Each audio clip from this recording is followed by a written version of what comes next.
Jaya Gopi Janabalaga Girivaradari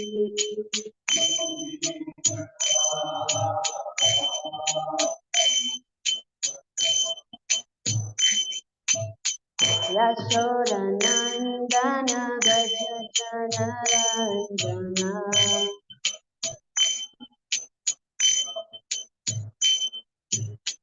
Yashoda Nandana Ranjana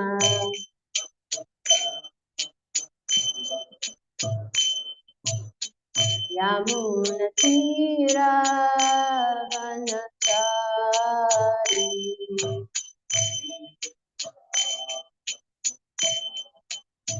Yamuna Tira Vanachari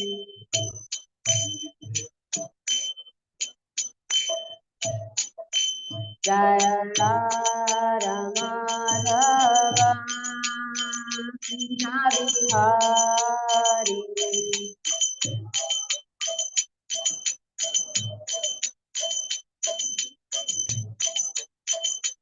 Jaya Gopi Janavallabha Girivaradari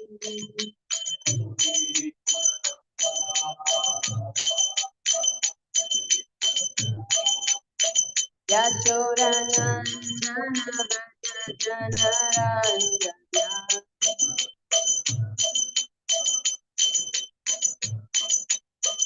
Yamuna Tira Vanachari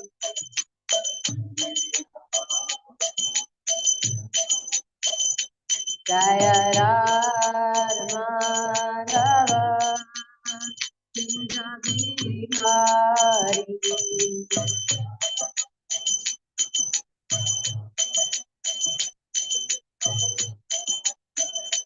Jaya Gopi Janavallabha Girivaradari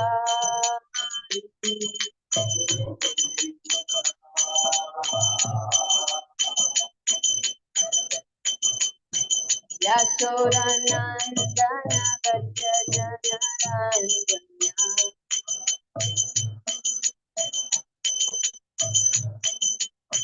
Yashoda Nandana Gaja Ranjana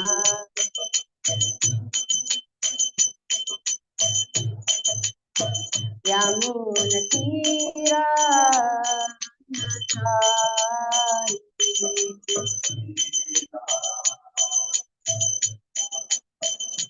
Jaya Radha Madhava Hari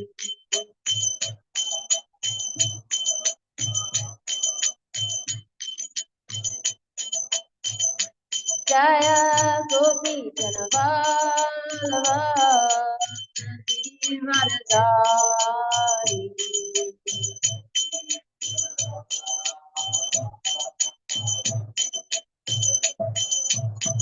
Yashoda Nandana Gaja Ranjana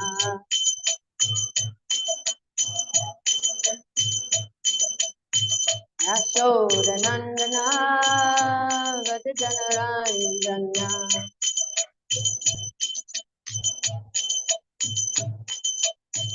Yamuna Tira Vanachari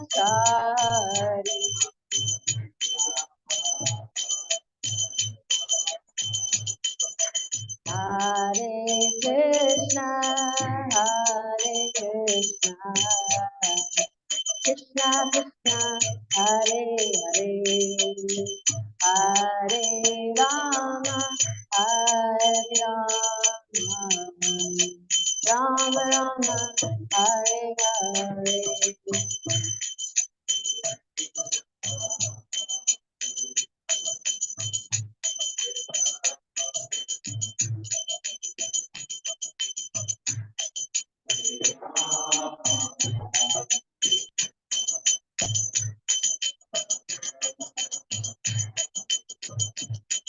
Hare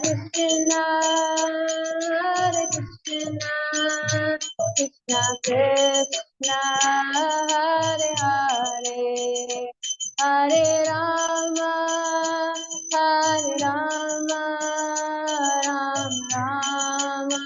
Hare Hare.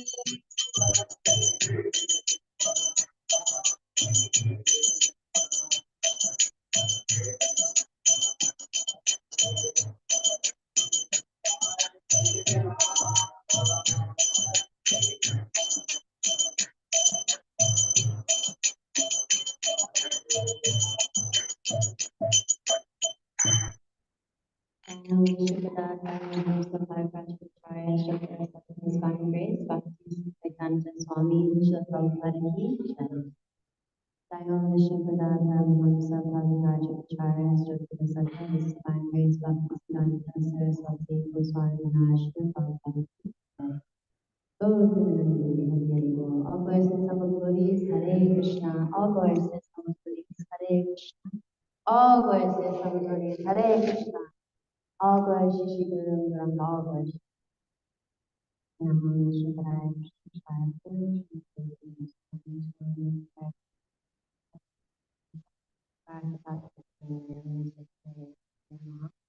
Namo Vishnupadaya Krishna Padaya Srimati Bhaktivedanta Swami Namaste Saraswati Devi Gauravani Prayani Krishna.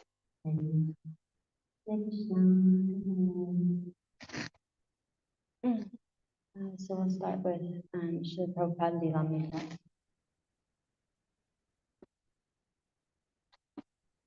My favorite chapter, Stay High Forever. I'm sure all the Buddhist students here can appreciate that phrase.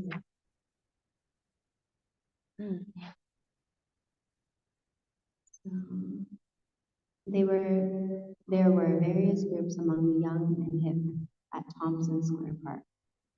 They were friends who had gone to the same school together, who took the same drug together, or who agreed on a particular philosophy of art, literature, politics, or metaphysics. There were lovers. There were groups hanging out together for reasons undecipherable, except for the common purpose of doing their own thing. And there were others who lived like hermits. A loner would sit on the park bench, analyzing the effects of cocaine, looking up at the strangely rustling tree leaves of the trees and the blue sky above the tenements, and then down to the garbage at his feet as he helplessly followed his mind from fear to illumination, to disgust to hallucination, on until after a few hours the drug began to wear off and he was again a common stranger. Sometimes they would sit up all night, spaced out in the park, until at last, in the light of morning, they would search and stretch out the benches to sleep. Hippies especially took to the park on Sundays. They at least passed through the park on their way to St. Mark's Place, Greenwich Village, or to Lexington Avenue subway at Astor Place, or the IND subway at Houston and Second, or to catch an uptown bus on First Avenue, or a downtown bus on Second, or across town on the 9th. Or they went to the park just to get out of their apartments and sit together in the open air, to get high again, to talk or to walk through the park's maze of pathways. But whatever the hippies' diverse interests and drives, the Lower East Side was an essential part of the mystique. It was not just a dirty slum. It was the best place in the world to conduct the experiment in consciousness. For all its filth and threat of violence and the confined life of its brownstone tenements, the Lower East Side was still the forefront of the revolution in mind expansion. Unless you were living there and taking psychedelics or marijuana, or at least intellectually pursuing the quest for free personal religion, you weren't enlightened and you weren't taking part in the most progressive evolution of human consciousness. And it was this searching, a quest beyond the humdrum existence of the ordinary, materialistic, straight American, that brought unity to the otherwise eclectic gathering of hippies on the Lower East Side. Into this chaotic pageant, Swamiji entered with his followers and sat down to hold a kirtana. 3 or 4 devotees who arrived ahead of him selected an open area of the park, put out an oriental carpet Robert Nelson had donated, sat down on it, and began playing kartals and chanting Hare Krishna. Immediately, some boys rode up on their bicycles, braked just short of the carpet, and stood astride their bikes, curiously and irreverently staring. Other passerbys gathered to listen. Meanwhile, Swamiji, accompanied by half a dozen disciples, was walking the 8 blocks from the storefront. Ramananda carried the harmonium and Swamiji's drum. Kirtanananda, who was now shaven-headed at Swamiji's request and dressed in loose-flowing canary yellow robes, created an extra sensation. Drivers pulled their cars over to have a look. Their passengers leaned forward agape at the outrageous dress and shaved heads. As a group passed the store, people inside would poke each other to indicate the spectacle. People came to the windows of their tenements, taking in the Swamiji and his group as if a parade were passing. The Puerto Rican tough guys, especially, couldn't restrain themselves from exaggerated reactions. "Hey, Buddha!" they taunted. "Hey, you forgot to change your pajamas!" They made their shrill screams as if imitating Indian war whoops they had heard in Hollywood westerns. "Hey, Arabs!" exclaimed one heckler, who began imitating what he thought was an Eastern dance. No one on the street knew anything about Krishna consciousness, nor even of Hindu culture or customs. To them, the Swami's entourage was just a bunch of crazy hippies showing off, but they didn't quite know what to make of the Swami. He was different. Nevertheless, they were suspicious. Some, however, like Irving Harplin, a veteran Lower East Side resident, felt sympathetic toward the stranger, who was apparently a very dignified person on a peaceful mission. Srila Prabhupada Ki Jai.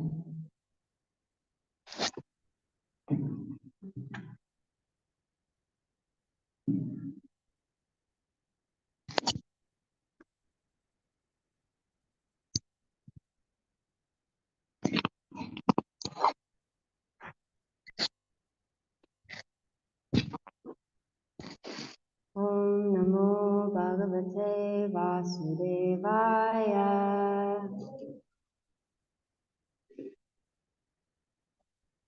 Om Namo Bhagavate Vasudevaya.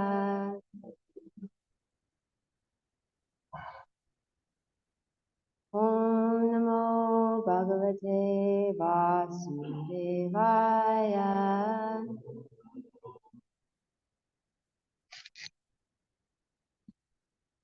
So reading from Srimad Bhagavatam, 4th Canto, Chapter 27, entitled Attack by Chandavega on the city of King Puranjana.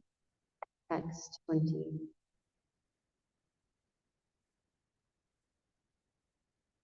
Sarvagyanatmano loke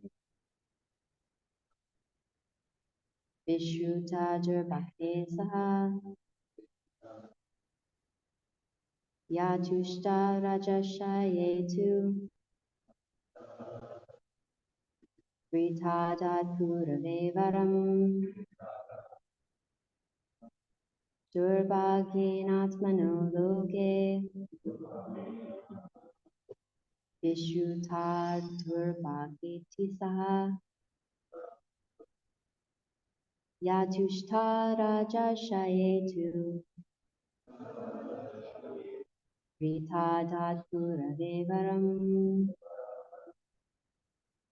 Durvagyanatmano loke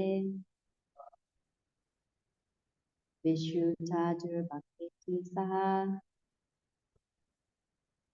Yatushta rajashayetu Vritadat puravevaram. Vaishnavas.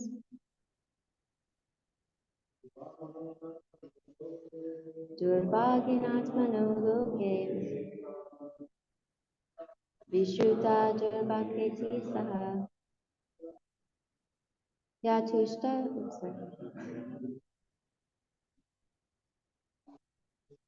Ritada Purave Varam.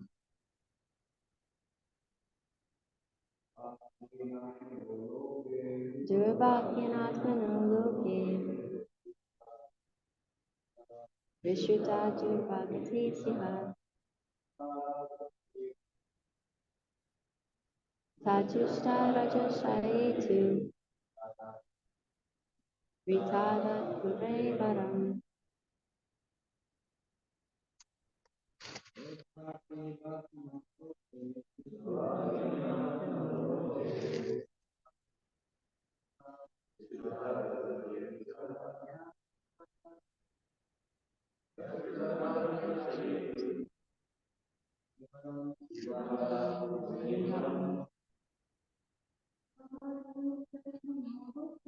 Durvakyanatmano Loke. Vishuta Durvakati Saha. Tatushta Rajashayetu. Ritada Purave Varam.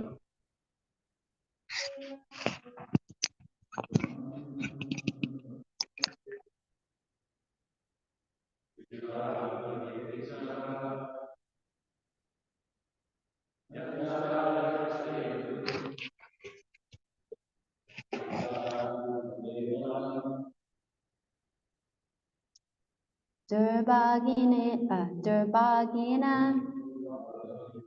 on account of misfortune. Atmanaha, of herself. Loke, in the world. Vishuta, celebrated. Durbaga, most unfortunate. Iti, thus. Sa, she. Ya, who. Tushta, being satisfied. Raja Rishaye, unto the great king. To, but. Vrita, being accepted. Atat, delivered. Purave, unto King Puru. Param, benediction. Translation: the daughter of time, Jara, was very unfortunate. Consequently, she was known as Durbaga, ill-fated. However, she was once pleased with a great king, and because the king accepted her, she granted him a great benediction. Purport by Srila Prabhupada Ki. As Bhaktivinoda Thakur sings, Sabba Sukha Bhagala, all kinds of happiness disappear in old age. Consequently, no one likes old age or Jara. Thus, Jara, as a daughter of time, is known as a most unfortunate daughter. She was, however, at one time accepted by a great king, Yayati. Yayati was cursed by his father-in-law, Shukracharya, to accept her. When Shukracharya's daughter was married to King Yayati, one of her friends named Sharmishta went with her. Later, King Yayati became very attached to Sharmishta, and Shukracharya's daughter complained to her father. Consequently, Shukracharya cursed King Yayati to become permanently old. King Yayati had 5 youthful sons, and he begged all of his sons to exchange their youthfuls for his old age. No one agreed except his youngest son, whose name was Puru. Upon accepting Yayati's old age, Puru was given the kingdom. It is said that 2 of Yayati's other sons, being disobedient to their father, were given kingdoms outside of India, most probably Turkey and Greece. The purport is that one can accumulate wealth and all kinds of material opulences, but during old age one cannot enjoy them. Although Puru attained his father's kingdom, he could not enjoy all of the opulence, for he had sacrificed his youth. One should not wait for old age in order to become Krishna conscious. Due to the invalidity of old age, one cannot make progress in Krishna consciousness, however opulent he may be materially. Om Anjanathmirandasya Gyananjana Shalakaya Chakshunnatam Nina Tasmai Shri Gurave Namaha. Jai Shri Krishna Chaitanya Prabhu Nityananda Shri Advaita Gadadhara Shivasadi Gaura Bhaktivinoda Hare Krishna Krishna Krishna Hare Hare Hare Rama Rama Rama Hare Hare. Translation again. The daughter of time, Jara, was very unfortunate. Consequently, she was known as Durvaga, ill-fated.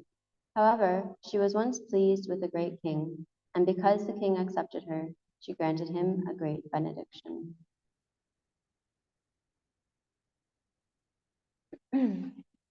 So in this section of the Srimad Bhagavatam, we're hearing Narada Muni's allegory to King Parikshana Parashat.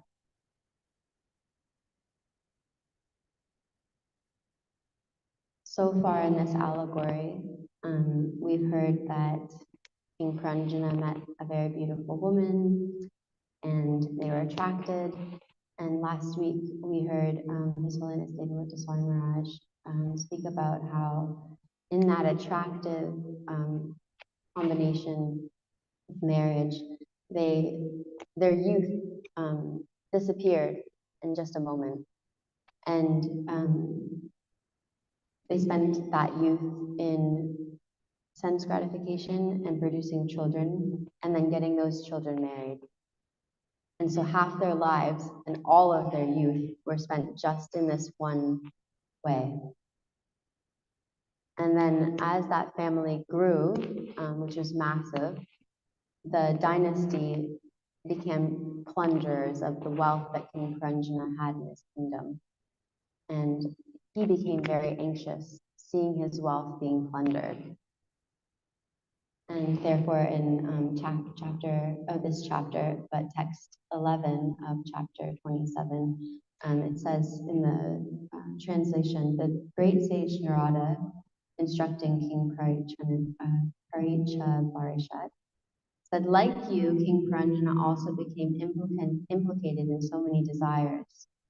And in this specific verse, Srila Prabhupada points out in his purport that although Narada Muni was speaking allegorically to the king, he makes the direct comparison to the king that he has in his allegory to the king that he's speaking to. And so in this way, he's directly speaking to him now. And he points out the main crux of what he'd like to correct the king in this indirect way. He's being very cultured.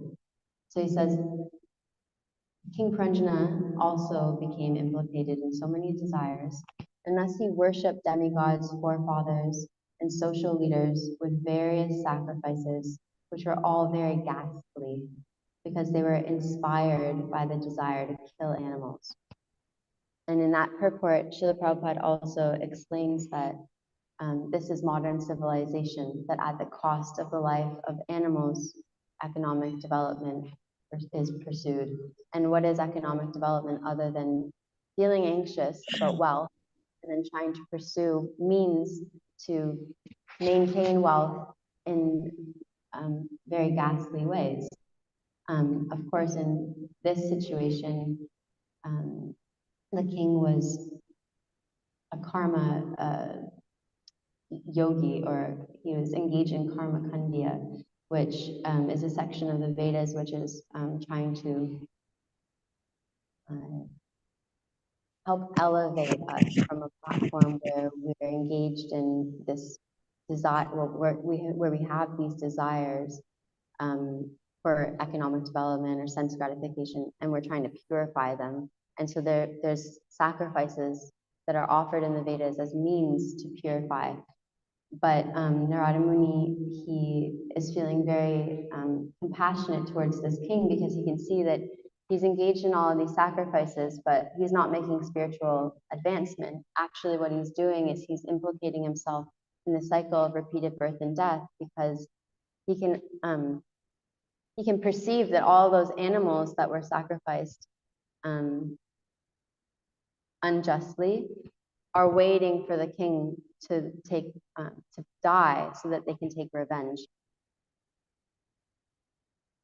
So out of compassion, he's instructing him in this allegory And in this section in text 11 of this chapter, he directly says, like you, King Purandjana had these desires, and like you, he engaged in all these sacrifices, which are actually horrible.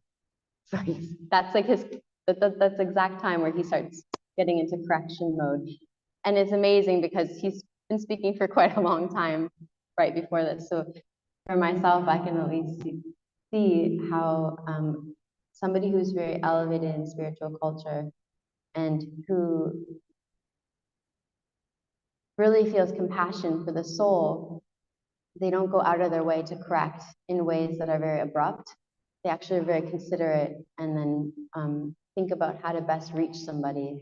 So it's very instructive. And then Srila Prabhupada, he explains in the next purport, a Vaishnava Acharya like Narada Muni knows very well that persons engaged in such animal killing in the name of religion are certainly becoming involved in the cycle of birth and death, forgetting the real aim of life, which is to go home back to Godhead. So this is the main objective for King Prachinabarishat, to understand and take from this allegory. In the next text, it says, thus King Purandjana, being attached to fruitive activities, karma kandya, as well as kith and kin, which is family, being obsessed with polluted consciousness, eventually arrived at that point, not very much liked by those who are overly attached to material things. So can anyone guess what that point is? Death. So when old age is like sort of knock on the door, but death is the point where no one really appreciates life and the sense of how we're controlled. It's where we feel the most controlled, actually. And so the next part of this allegory goes into how death approaches, and it approaches first in old age, of course.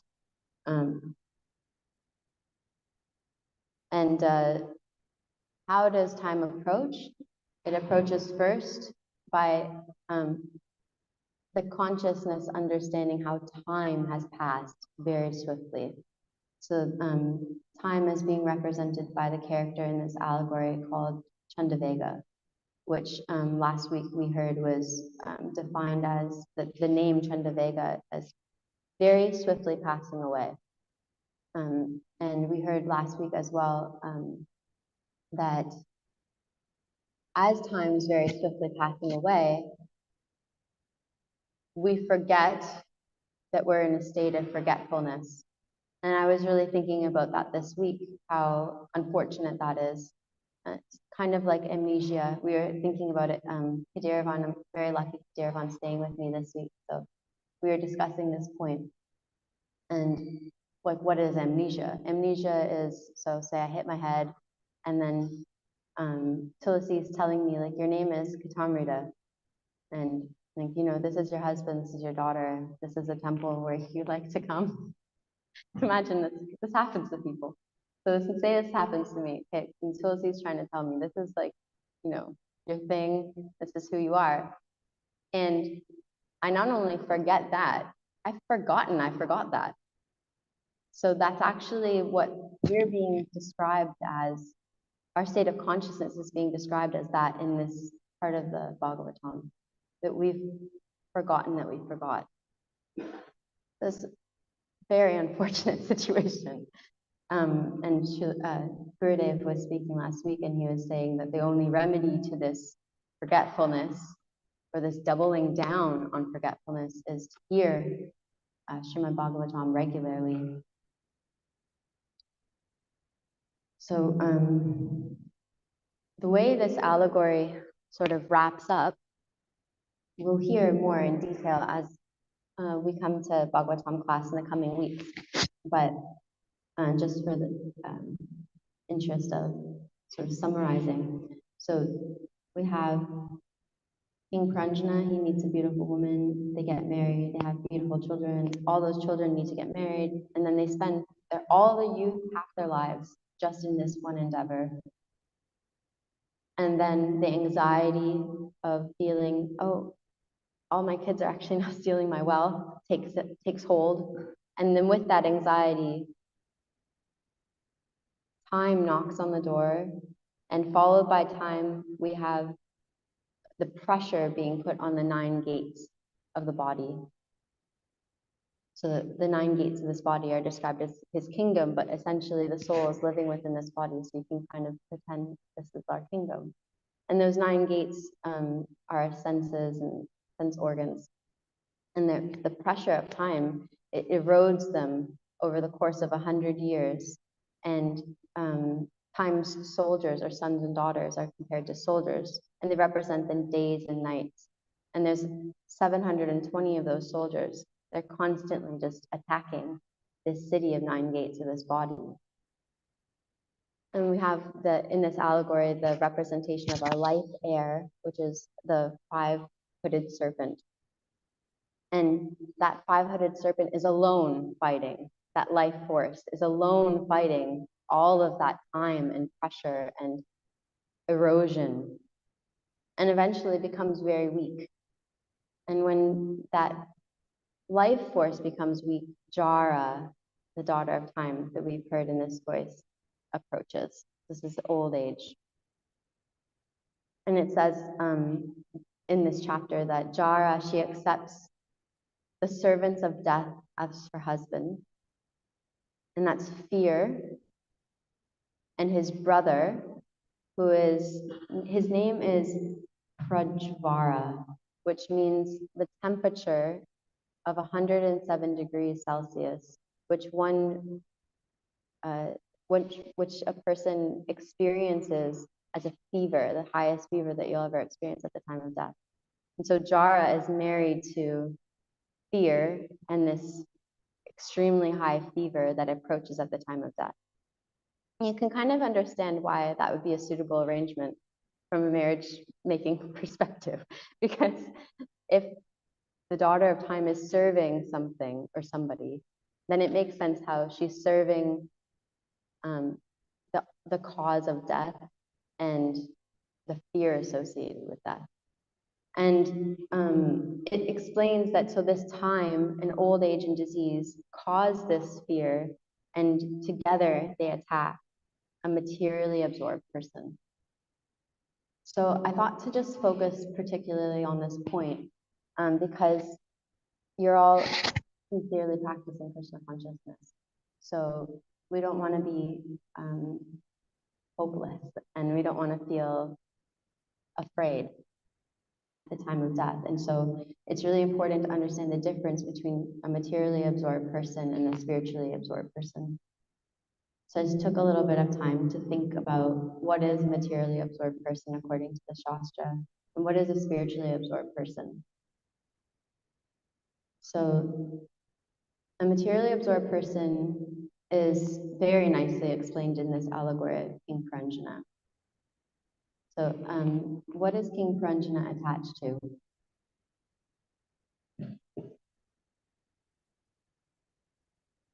You know, shout it out. And first it starts with the body, right? It's attached to the body, and then what else? His wife, then what else? Children, and then what else? Well, and the kingdom. And what comes with kingdom, right, is the control over the kingdom. And then the ability to rule. Often, as men get older, if they become weaker, most of them do, obviously, in old age, you become weak. And that weakness is very crushing to the ego, because there's this desire to rule and to control and to dominate.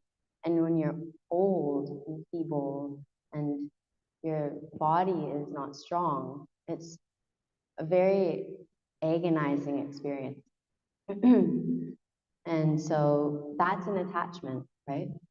And so it's not just the body, it's the mentality, it's the pursuit, it's the desires that are all bound up. And what actually is the outcome of those attachments? What does one think of at the time of death when he has such attachments? Anybody? Yeah, namely. Well, the fear is there, but the thought isn't really like, I'm afraid. It's more like, I'm afraid of losing my attachments. So in this situation, King Trenchant, he was afraid, what will happen to my wife? How will she survive without me? How, she's just a lady and she has this big kingdom and all these kids, and how's she going to be able to run the show? So he's thinking of her. And what ends up happening to somebody who's materially absorbed, thinks of his wife, and then dies. That's right.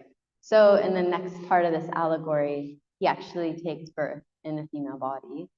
And then he goes through this whole thing again, female mentality. And at the end of it all is crying over the husband's body. And it just a loop. Like you can just really see in this allegory, just running like a broken record. So at that stage, Narada Muni comes in with some transcendental knowledge, which we will touch on. But that's essentially a materially absorbed person. The materially absorbed are attached to the material, including all the temporary relationships of this world. And then because of that attachment, that's the thought, and then the thought generates all the next body, and this goes on and on and on. So completely forgetful, like we were talking before, it's forgetfulness of, you're forgetting that you're even forgetting. So completely forgetful of the transcendental constitutional nature, position of the soul. And that means that you're always in anxiety.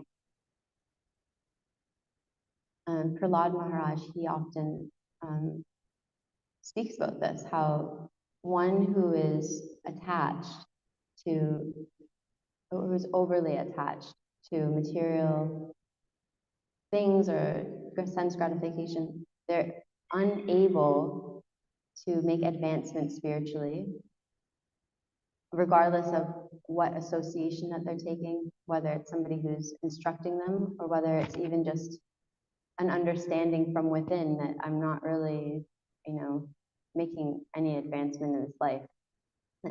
They're unable to take their own conscious instruction or the good instruction of others. That's what that anxiety is. It's just stagnation. So now let's change course. So what is the nature of a spiritually progressive person? So Srila Prabhupada, I was listening to a class by him, and I took some notes from that class. And he says, in this material world, we are put into Mritatva. Mritu, I think, is death. And I'm not sure what Tattva is in this situation, but I'll just continue reading. So subject to birth, death, old age, and disease. But there is another position where there is no birth, death, disease, and old age. And then he asks the question in his Srimad Bhagavatam class. So which position should we like? Birth, death, disease, and old age, or no birth, no death, no disease, no old age? Which one should we like? I think we should like no birth, no death, no old age, no disease. It's so obvious. So that is called Amritattva. So Amritattva palpite. Every living being is Amrita. That will be explained. Amrita, as we are in our own original constitutional position, we are not subject to birth, death, old age, and disease. Just like Krishna is Sat Chit Ananda Vigraha, eternal, blissful, knowledgeable. Similarly, we, being part and parcel of Krishna, we are also of the same quality. Therefore, someone positively situated in their constitutional position is not disturbed by happiness or distress. So can we meditate on that together? So what would be the reason, or why is it that somebody who's transcendently situated is not disturbed by happiness or distress? Anybody? Yes, exactly. That's exactly it. And that's exactly what Srila Prabhupada says in his next point in that lecture. Because the transcendental person understands that there is Sat, eternal, and Asat, impermanency. And by this one distinction, they're able to tolerate all impermanence, knowing it to be temporary combinations and permutations of material energy. And it's just like a dream.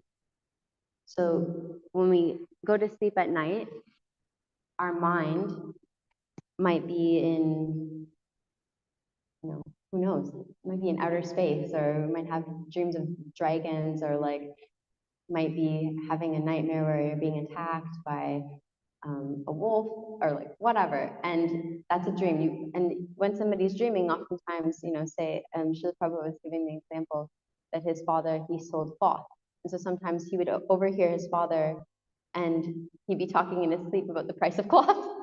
So he'd be saying, yeah, this much, this much. Okay, no, not that much, this much. And he'd be like bartering in his sleep. So similarly, if you wake up and you're in a cold sweat and you think you're being like chased by someone with a knife or something, the person around you or your family member is going to be like, hey, hey, it's okay, it's okay. You're just having a dream. And there's actually, from the Shastric perspective, there's not much difference between that and this wakeful dream, or you could say this gross dream. When we say gross, it's not like, you, that's disgusting. It's more like the gross material nature. So the concrete is another word we could say. When we talk about the concrete, or sorry, let's make a distinction. So when we talk about the subtle dream of when we're sleeping, we're talking about the mind and the subtle body. And we talk about this concrete or gross dream, we're talking about the 5 elements like water, fire, earth, air, ether, coming together, and there's different combinations and permutations that are coming in and out of existence, making them extremely ephemeral or dreamlike. And so he gives the example in his lecture about how we might build a massive palace and you feel it's real, but in time only, it's gone. And so essentially when we think about our dream state, we're at sleep at night and we're having this short dream, and right now we're having the long dream. And that's the only difference. It's actually just temporary and it will end. And it's ephemeral.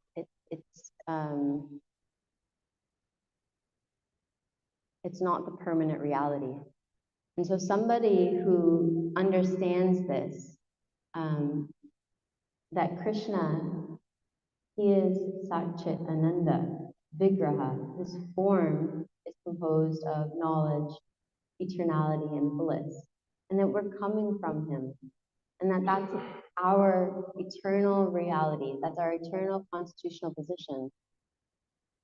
Take shelter of that and then make the distinction. Okay, this is the eternal permanency. This is the eternal reality. I'm holding on to this. And everything else that I see practically and experience in this world is coming, it's going, coming, it's going. It's temporary. And so you're able to situate yourself in such a way that you're not disturbed by this. You can tolerate it. But because we're forgetful, we need to remind ourselves daily that that's the situation. Otherwise, it's very, very difficult to overcome the illusion of this dream.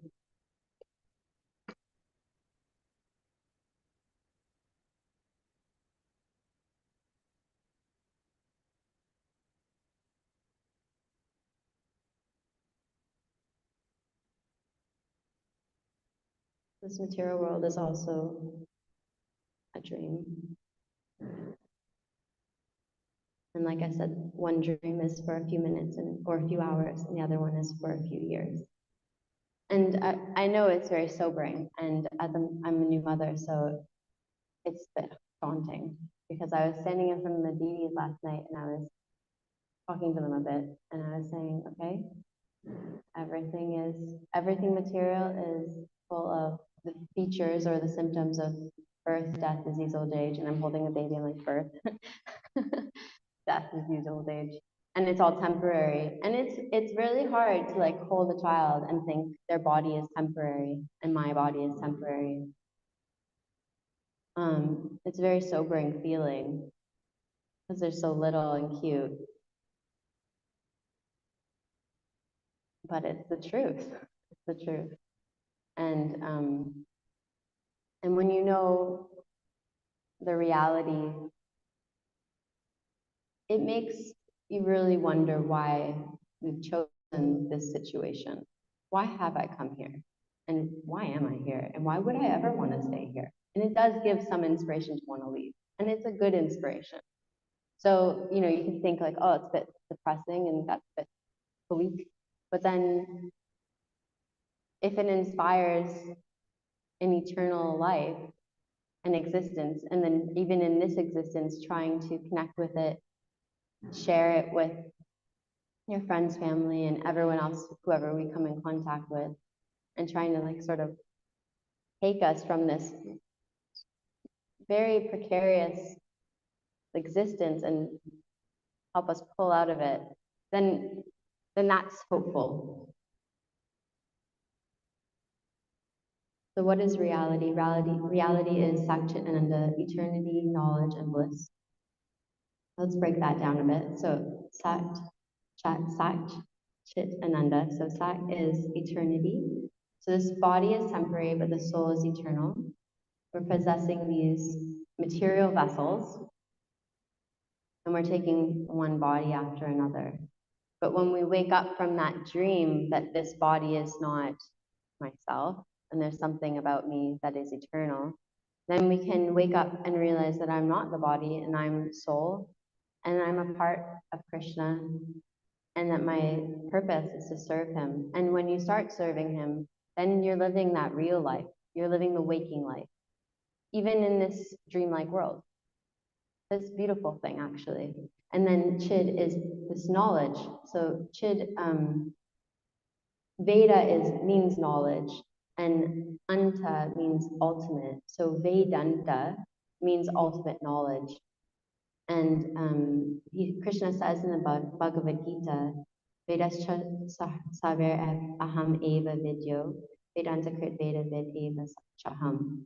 So by all the Vedas I'm to be known, and indeed I'm the compiler of the Vedanta, and I'm the knower of the Vedas.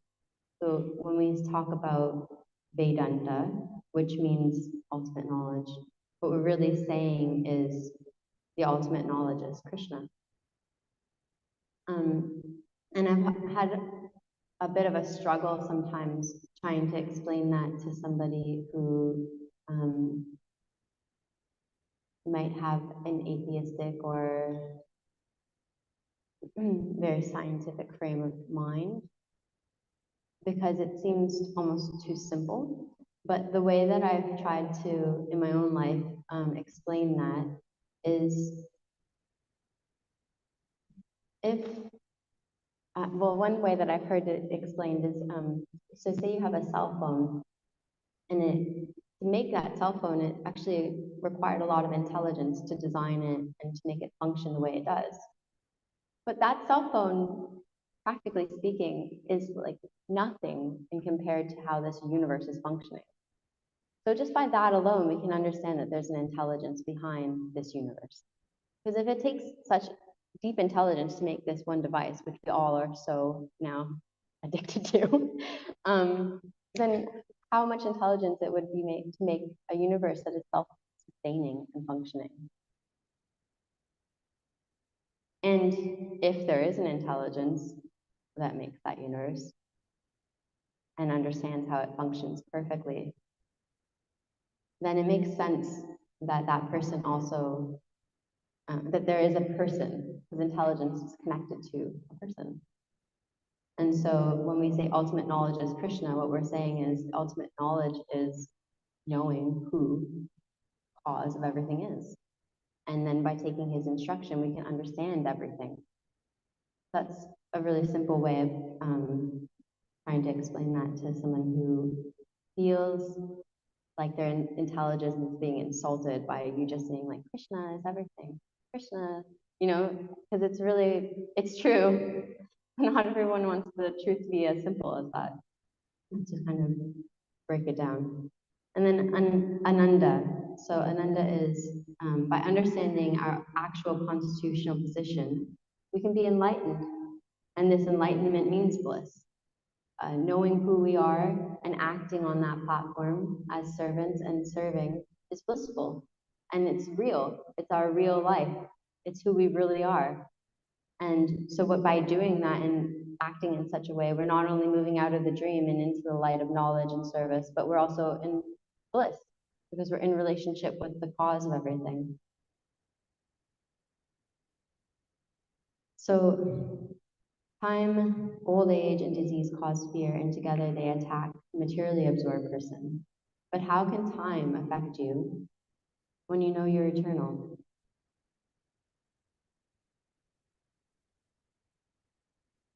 And how can old age disturb you when you know that it's temporary and a dream-like condition and that it'll end, that it's something you're passing through, it's tolerable, especially when you know that on an eternal level, you're ever youthful. That's pretty cool. If you're going through old age and your body is wearing down, remembering that your soul is youthful and that your soul is eternal is a pretty big bright side of the whole thing. And then how can disease cause fear when you're aware that it might bring death, but then death might bring release or reunion with God? So for somebody who's spiritually absorbed, time, old age, disease, they don't cause fear. They cause deeper contemplation. They cause deeper meditation. They cause sometimes even a blissful experience on a conscious level, because the soul is excited to go back to Krishna, to reunite with Krishna. And even the sufferable aspect of those like old age, disease, or death can become a cause for enlightenment. And these are the ways that Krishna conscious person remains neutral and tolerant and not under attack, but peaceful and steady.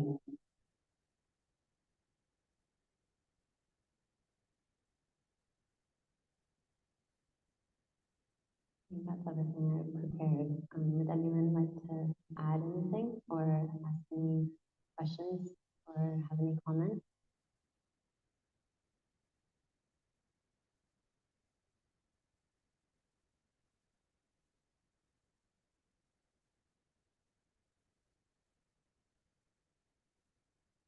Couldn't have covered it all.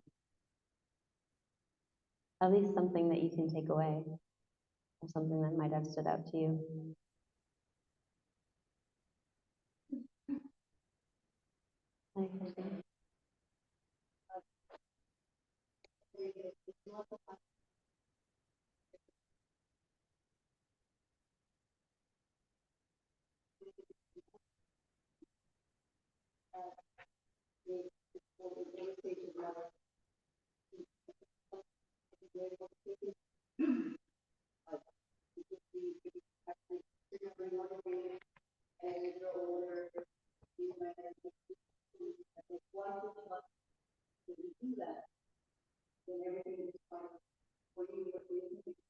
Hmm. Well, Krishna consciousness is a personal process. So I know that, for instance, last week, our spiritual master was talking about how we're in state of forgetfulness. And so regularly hearing from the Srimad Bhagavatam is very important. That helps us stay awake. So, I mean, I could give you that answer. But personally, I feel that every devotee is inspired to connect with Krishna in a particular way. And some services that we do, they help us to remember him more. And so because we're people and Krishna is a person, I would encourage everyone to meditate on the times in their life where they felt most connected to Krishna, the services that they were engaged in when they were connecting, and to follow the bread trails. Because Krishna is trying to inspire and attract us. And when we're attracting him through our services, or when there's something that we're doing which he's pleased with, then that can be one of the most sort of easy, or if you want to like push start way. It could be an easy way of reconnecting if you feel like you've lost connection. Just like, for instance, you have children and you have history with them. And in that history, it'll be, speckled with memories of a connection or even disconnection.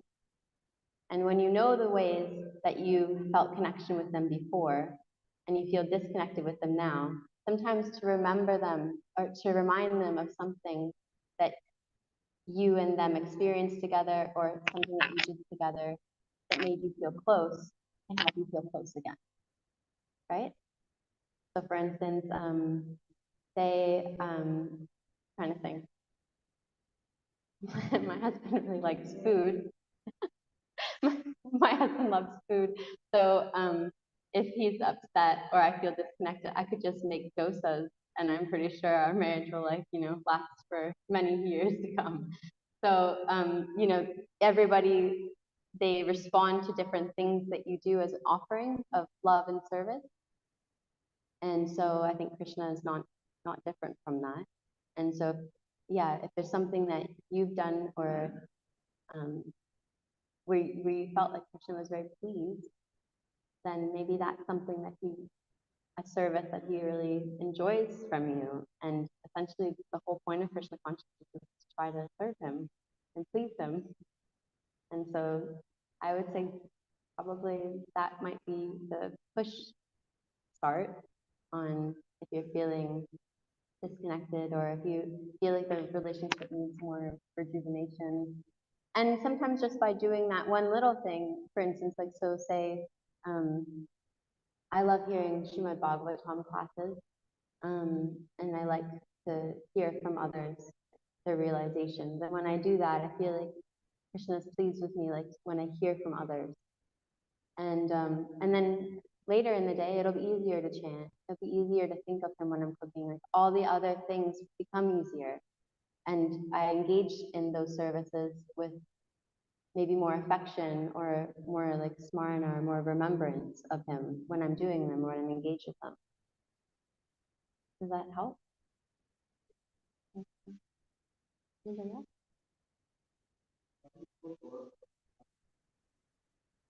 Mm-hmm.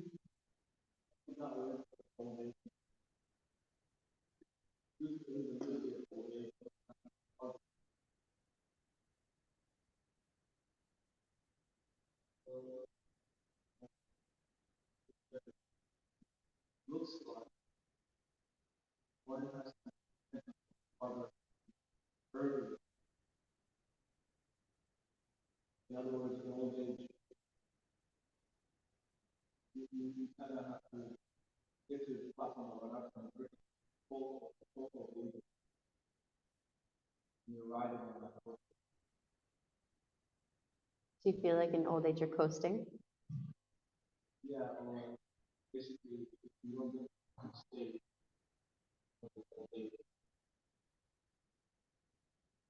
Mm-hmm. I'll just open it up and I'll read it again so everyone can hear. So the last sentence here, Srila Prabhupada says, one should not wait for old age in order to become Krishna conscious. Due to the invalidity of old age, one cannot make progress in Krishna consciousness, however opulent he may be materially. So the point there was about invalidity. And we can see, regardless of whether we're spiritually or materially absorbed, that when old age or invalidity strikes, it's quite time-consuming. Like just trying to keep the body and soul together can take up a lot of time. Going to doctor's appointments, being in and out of the hospital, even just become very tired. It's very difficult to move. So in old age, because of that invalidity, it's hard to make progress because you're in pain. Material body is in pain. And if you're not already strong in Krishna consciousness when that arrives, it's very hard to transcend that pain. And it's very hard to not become maybe bitter or resentful of the body, or resentful towards Krishna for, having a material body, although it was our choice. And also, like, again, all of those other things that are to overcome, like the attachments of the body, if we haven't given them up before old age or invalidity, then we'll be worried. It's a bit like too little, too late. So all of us have went to school, I think, and you can imagine cramming for an exam, and you've only really read it maybe once or twice or something, whatever you're studying, because you didn't really pay attention to class, and you didn't do your homework. And then you got to show up for this exam and you've got to write it, but it's a little bit too little, too late. You're probably going to fail that exam. It's kind of like that, like you can't just show up for death unprepared. And so that's why in Krishna consciousness, Vedic civilization, the whole thing, practically from the time you take birth until the very end, is a preparation for that. From the time you have Krishna conscious school, and they're starting to train the mind. I'm not this body. I have a soul. And then they're living a life that's hopefully a regulated one, where they're not being pushed and pulled by the dictates of the body and mind. And through that regulation, they're purified, and the consciousness is purified. And so the whole lifespan is utilized in such a way that when death arrives, you've prepared. But we can't just expect that I can live however I want, and then in old age, when I'm like, my body's falling apart and my mind is very weak, that I'm gonna suddenly just become transcendental. It's not really a fair proposal.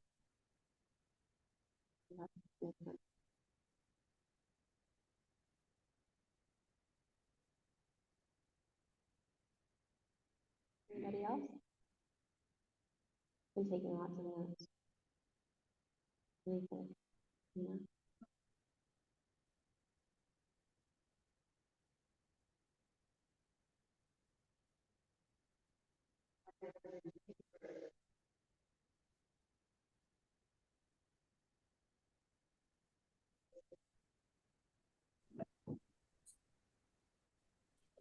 Mm.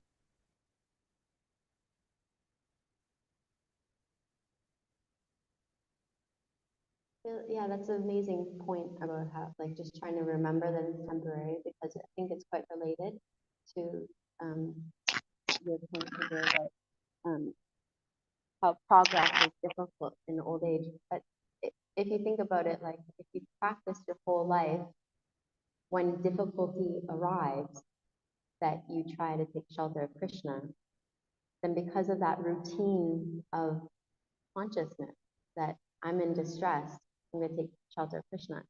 I'm in pain, I'm going to take shelter of Krishna.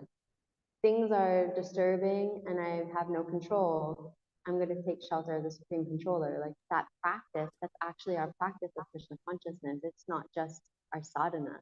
It's our consciousness when we're disturbed. It's our consciousness when we're feeling unsteady, when we're feeling weak, when we're feeling tempted, or all these different things. That's our opportunity in life to practice when it's difficult, because death is difficult. So if you haven't ever in your life tried taking shelter of Krishna when times are difficult, it might be hard to do that at the time of death. Does that make sense? So it's like always called like the final exam. There are exams throughout life as well. And we want to pass those exams so that we have more confidence going into the final exam. That's how I feel about it personally. Like, I want to pass my exams now, because just like in school, the better I do on those sort of preemptive exams, or like midterm exam, like those kinds of things, then the more confidence you have that you'll do well. So we want to prepare ourselves, and we don't want to be lazy in our Krishna consciousness or forgetful. And of course, like, having regular sadhana does help that, so that when life is difficult or we're bewildered, we can read, because we've been reading every day. And I've experienced that myself, like I'm having a difficult day, but because I've had a habit of reading every day, well, when that day comes that's very hard and I pick up the book because that's what I do, then it usually has something to offer me for that particular time and moment, and it helps, right? Okay, Ganta Srimad Bhagavatam ki jai. Srila Prabhupada ki jai.